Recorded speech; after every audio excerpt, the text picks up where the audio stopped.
Welcome to By the Streams, a resource from Manchester House of Prayer. Our heart is that we would each have a real relationship with God, being like the trees in Psalm 1, planted by the streams of living water, that our roots would go down deep. In this episode, we're joined by John Kyle, who's the events manager for David's Tent, both here in the UK and in the US. And we talk about this idea of consumption versus connection, and how we as the church relate to one another. So enjoy. John, really appreciate you being with us today. I thought it'd be good if you could just introduce David's Tent a little bit to us, just for those people that aren't aware of what it is and what you do and all that. Hey Michael, thank you for having me. It's great to be with you. So David's Tent is a worship movement that has been going now for almost 9 years. This summer would have been our 9th year. We are based generally around 2 major events per year. One in the UK that happens at the end of August down in West Sussex, and the other in October, which happens in San Diego in Southern California. And the idea is really simple. We are a community of worshippers who gather to take some time out, take a few days out, set aside everyday life for that couple of days, and to focus purely on worshiping Jesus. What happens at the event is we start, and then it continues all the way through for 72 hours nonstop, day and night. Different worship leaders and worship bands come from around the world and from around the UK, and we'll each take a session, and we just keep worshiping, and we tend to go on this incredible journey of getting closer to the heart of God, learning what He is saying to us, and we've seen some amazing things happen over the years. And then alongside that, we also run a number of events during the year. We have worship nights usually on a Saturday evening. We meet in London. We have done nights in Bristol. We're looking to do nights further up north in the UK, up in the dark north. We tend to do sort of between 6 and 10 of those a year, and then besides that, we try and have a community together, at times online, meeting together throughout the year. My role, I'm the events manager. We have a really small team. There's 5 of us based across the UK and the US who work for David's Tent. And my role, as I say, is events manager. So my primary responsibility is to look after the team of people who help run David's Tent. So in the UK, we have an amazing team of around 600 volunteers. Wow. Who give up their time at various times over the year and at the event, that help run David's Tent, and we absolutely could not do it without them. And in the US, we have a team of about 150 to 200 people who, again, give up their time. And so my job is to look out for those guys, build relationship with them, create culture with those guys, and then oversee all of the work that they do in the lead up to the event and on site. Very cool. I think we've loved David's Tent and loved kind of being able to be there and participate in our little way in the middle of the night. And I think it's a unique and really beautiful thing, the way that you're gathering people, and I love the fact that I think one of the things that I really love about it is that it isn't about we've got these names of people that are going to be here. It isn't about we've got this particular teaching that's going to happen. We've got this series. It's purely about worshiping Jesus. It's about His worth. It's about ministering to Him, and just that kind of corporate sense of we're all doing that together is a unique, beautiful, and really kind of significant thing, I think, in the nation. But one of the things that I really love about David's Tent is, and again, I think this is pretty unique in many ways, is the is the community feel about it. Um, like it really feels like family. Mm. Like for someone that's just there camping, just participating, you still feel like you're part of something. But like I look at the way that the teams work together, all the different volunteers, what do you call them? Team builders, yeah. Team builders. The community aspect, where actually everyone feels like we're in this and we own this together and it's our thing, I think is important because Mm. it's not like not that there isn't hierarchy and structure, but actually it's that corporate we own this together, we're in this together, which I think you guys have created that culture really well. Like I'm guessing that was a very intentional thing, like right from the beginning. Yeah, absolutely. I think um, there's a couple of things. I guess we as individuals in our walk with the Lord, I think there's a couple of aspects to that. One is the idea that we are saved, that He loves us, that He knows our name, that we have an individual and intimate relationship with God. And then I think the second part of that is that we own that in our lives, in the world around us. And so for us at Davis Tent, and from the perspective of team and what the team is there to do, those are the keys. Everyone who is on team is known and is loved and is seen, and we know their name, and we want to know about them. We want to be involved in their life. And the other part of it is that we want them to own Davis Tent. So my colleague Rich says this beautiful thing, which is he says that Davis Tent is in the unique position in that we create a stage for no one to be on. In that the purpose of us creating a stage is not to have anyone necessarily promoted on it, but we create an altar for Jesus. We create a space for Jesus. So Yeah, we create a throne for Jesus.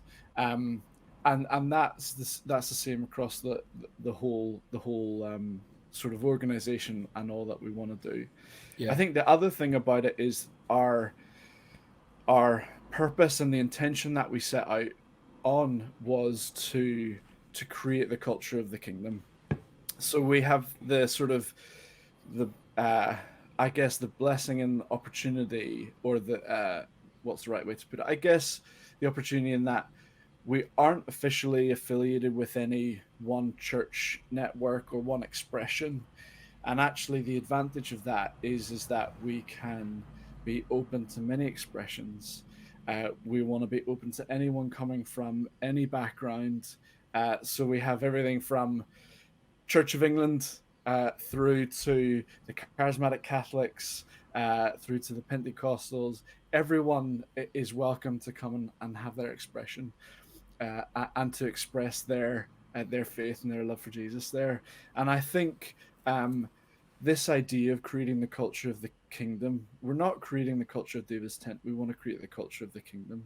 And the thing about culture is that it's not created in isolation. You can't create culture in isolation. You have to do it in community.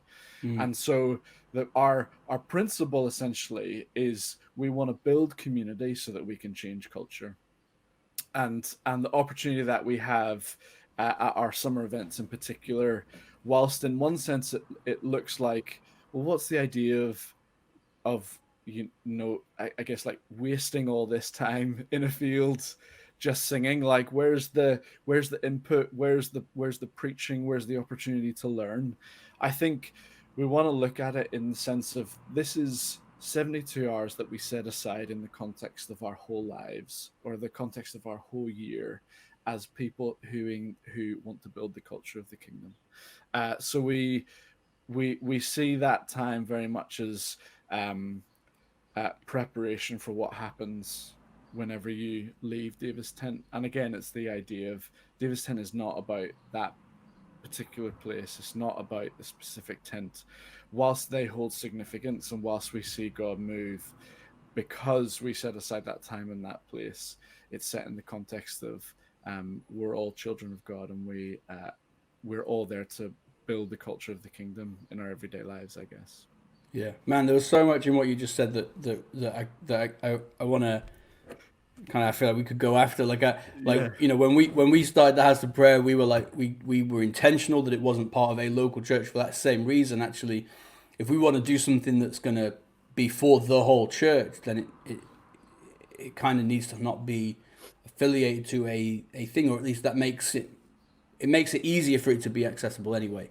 Um, and we've found that we've kind of connected in with churches um, that we hadn't necessarily connected with before. I think Um, it's prioritizing relationship above um above what's the way to put it, I guess above expression, or I guess above even theology.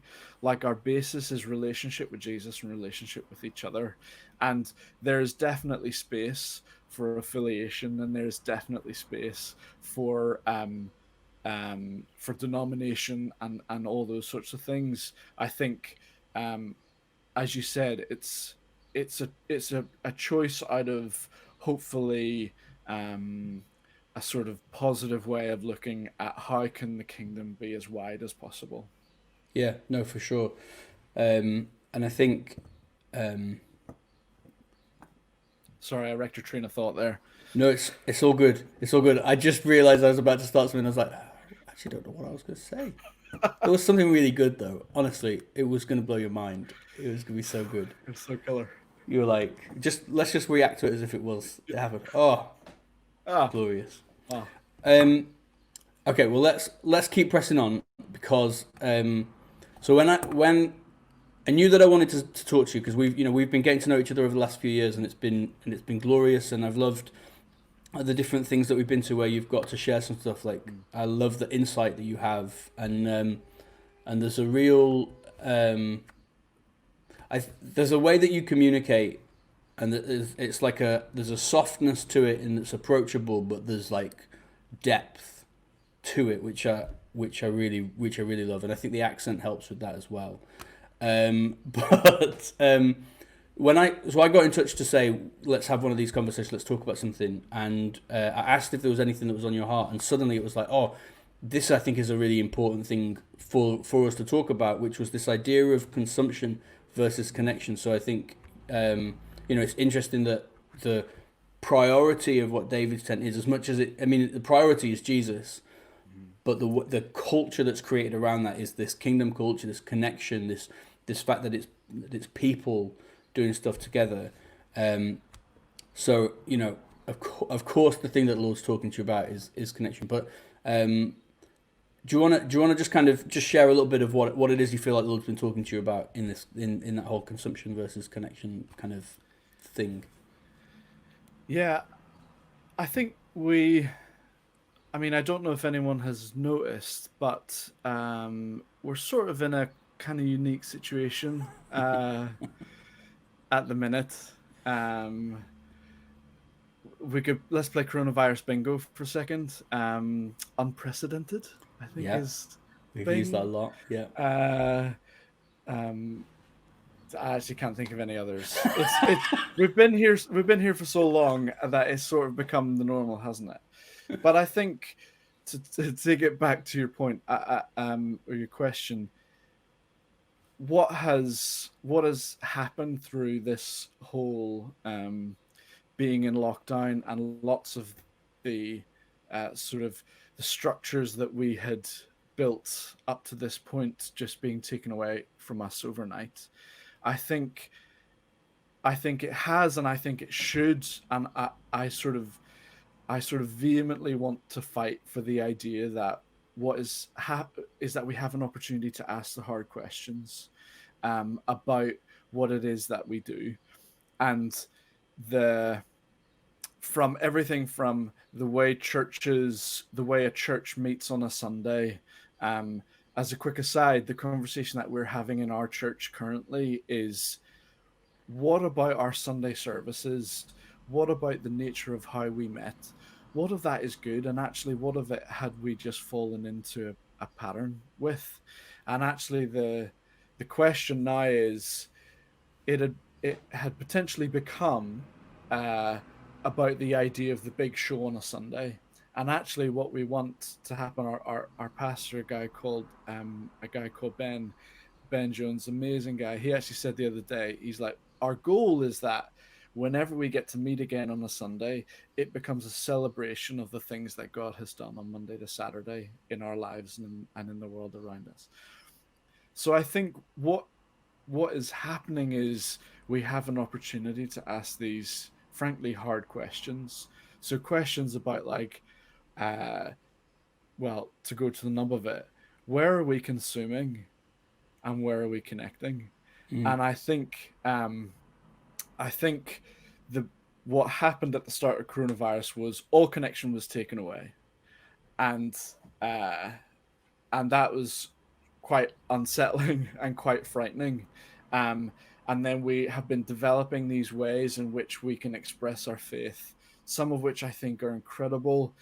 Things like the amount of volunteering. Our church has started a food bank since coronavirus kicked off, and already like hundreds of people in the local area are getting meals, which is astonishing. And Amazing. the stories like that are amazing, and stories about people engaging in prayer and engaging in worship is amazing. Um, and then at the same time, I think what is happening is our previous need for consumption is slowly beginning to creep in again. Um, and I think we just need to be really careful about that. To one last quick story on this. Just before, in fact, a week before lockdown, we went away for a weekend with our team leaders, our Davis Tent team leaders. We took 90 people away for the weekend. And the idea being these guys serve tirelessly throughout the year. And so we essentially have a retreat with them. And the idea being is that we have time to build community together, time to spend together where we're not talking necessarily about work, um, and time to worship together and time to be with the Lord. Yeah. And this really clear theme came out of that weekend, which was really interesting. And uh, the theme was returning to the feet of Jesus. And so we Mm. spent the weekend um, talking about how important it is that we have essentially direct, um, intimate conversation and time with Jesus individually.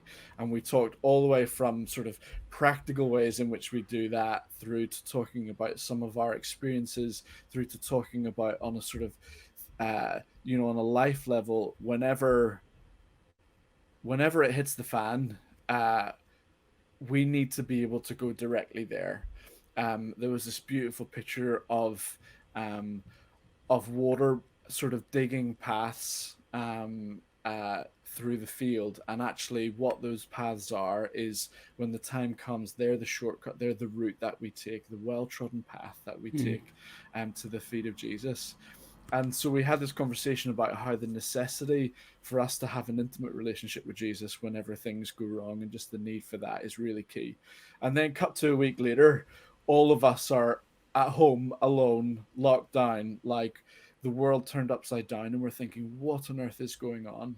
Um, and just the reality of that, like the prayer at that point was, God, we used to pray that we needed you, and now we really need you, you know? Yeah. Um, and so it became about it was like at this point, we don't have the opportunity to consume, we must connect.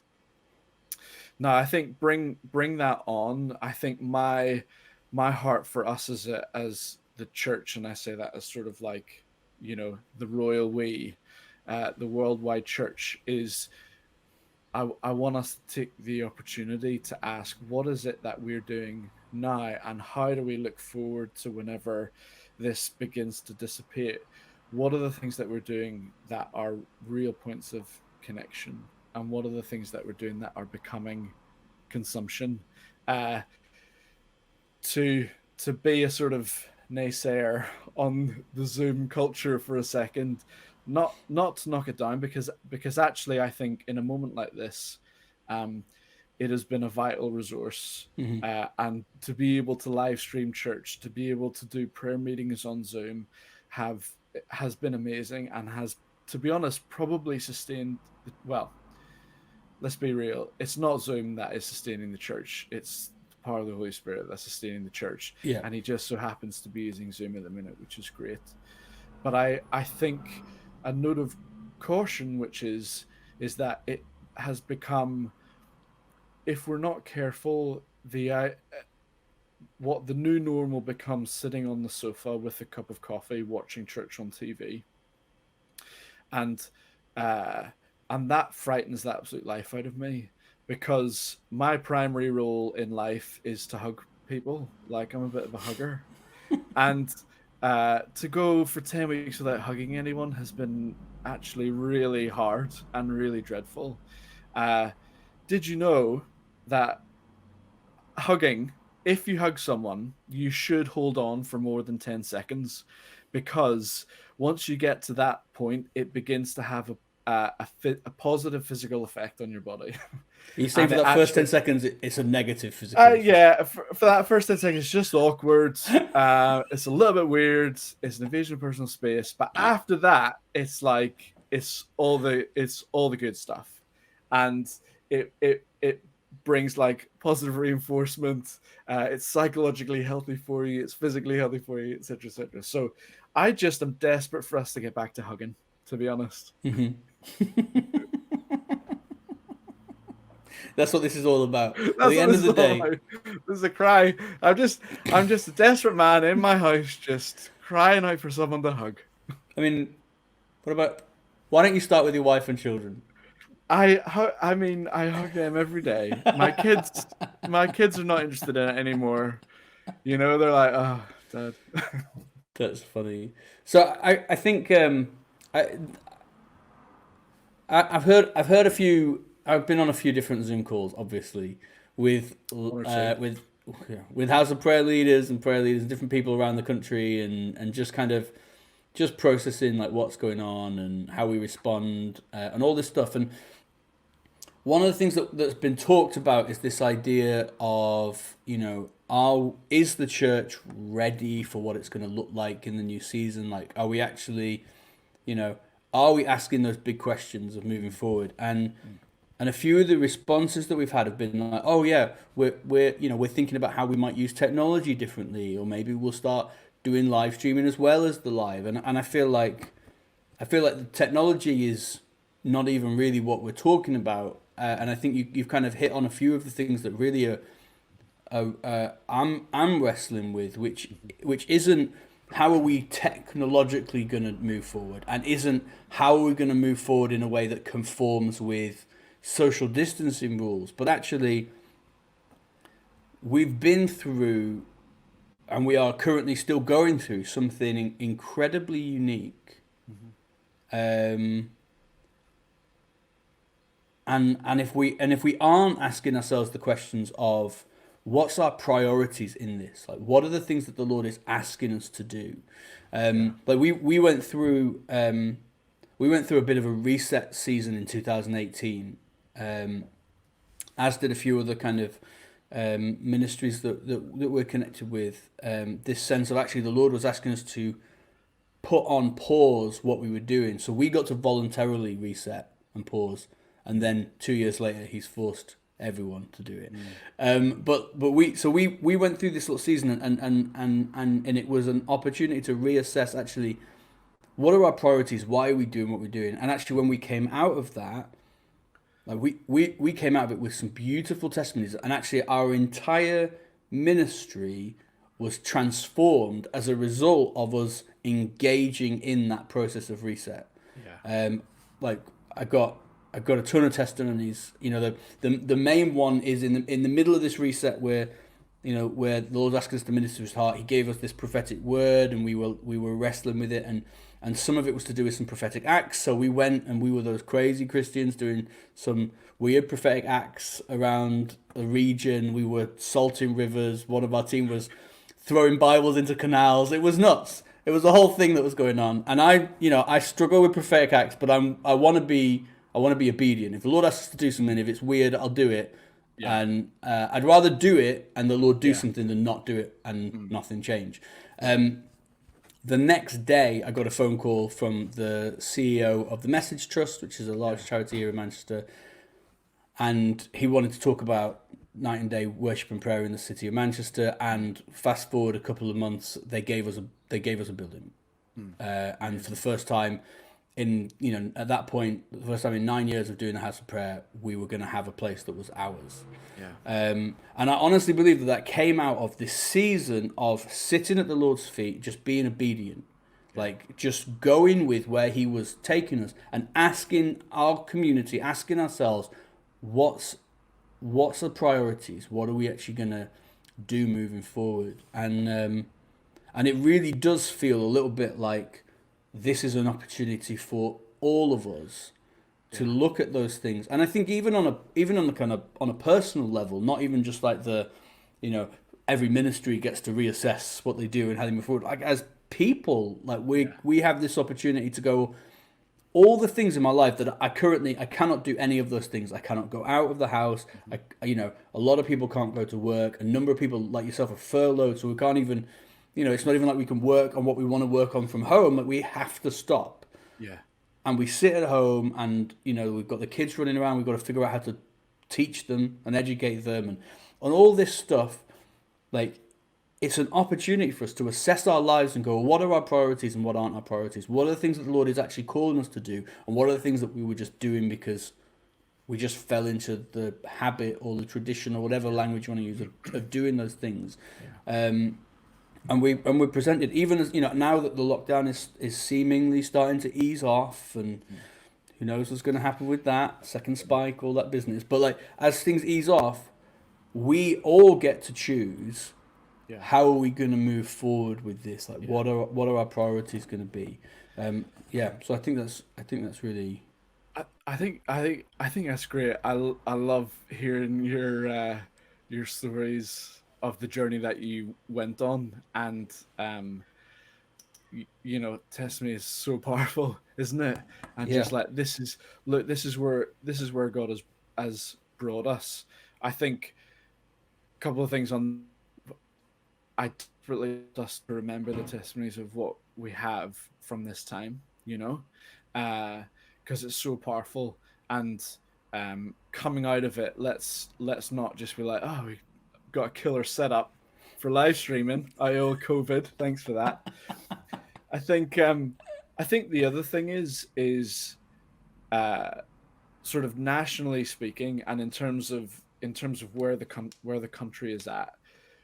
I think, not speaking politically or scientifically, but I think that we're about to go into a major season of uncertainty.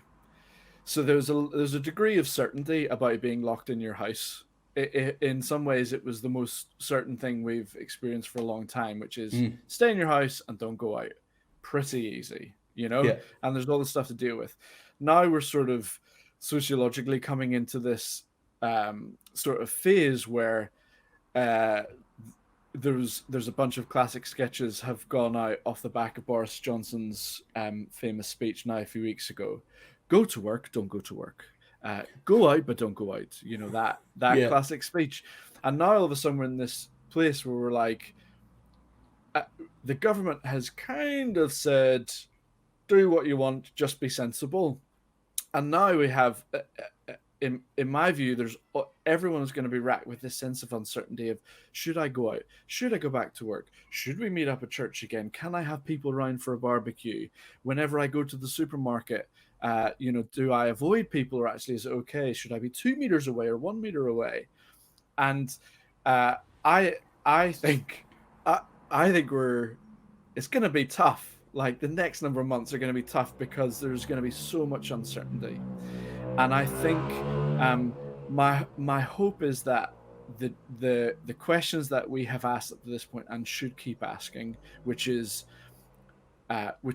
what, whenever everything is taken away, my social life, my work, uh, my family, even whenever all that's taken away, where is Jesus at in my life? Like, what are the daily practices that I have um, in terms of my relationship with Him? How do I spend my time with Him every day? Those are the things that we have had the opportunity. We still have the opportunity for those to become the building blocks for where we go now. And so, talking just specifically about how we as a church come out of sort of coronavirus, it's like in my life, I want those building blocks to be I spend time with Jesus every morning. I listen to him. I embrace him every morning. That's where my hugs come from, by the way, at the minute, from Jesus, and it's beautiful. But these are the building blocks that I now have in my life, and they look slightly different from what they did before. I.e., it used to be this meeting and this meeting and this meeting and this event were the building blocks. Not necessarily a bad thing. I'm not saying that those are bad, but I'm saying as we begin to rebuild these blocks that we're building our life on, I'm desperate for it to be like those blocks to be the reality of Jesus in my life. And a word of warning, I think, I'm headed for a period of uncertainty around all sorts of stuff in our life, like did the kids go back to school? The reality is we're gonna have kids at home until September. Mm-hmm. Yikes. Like that ain't no joke. But the building blocks of my day are I spend time with Jesus before the kids wake up. And so hopefully that leads to more patience with my kids throughout the day, whatever it might be. And then I think the other thing about that, to sort of go back to the consumption versus connection, the building blocks as we slowly come out of this, perhaps the best thing to happen to the church in years and years and years is the only opportunity we have is now to meet in small groups. And actually the big events, ironically, as someone who works for a big event, we'll get on to the place of David's tent perhaps a bit down the line, but the opportunity that we have to meet in small groups in the upper room and to get to know each other and to connect, and now that I've gone for 10 weeks without any sort of major face-to-face or physical interaction with a lot of my friends, I'm thinking like, do I know these guys? Do they know me? How do I get to know them better? How do I let them into parts of my life that I need my brothers and sisters in? How do I get into parts of their life that I need to be? How do we build that connection? Perhaps doing it in small groups. What an amazing opportunity that is, instead of just having one person at the front of a room of 500 people or whatever it might be. Yeah, no, I think that's really good.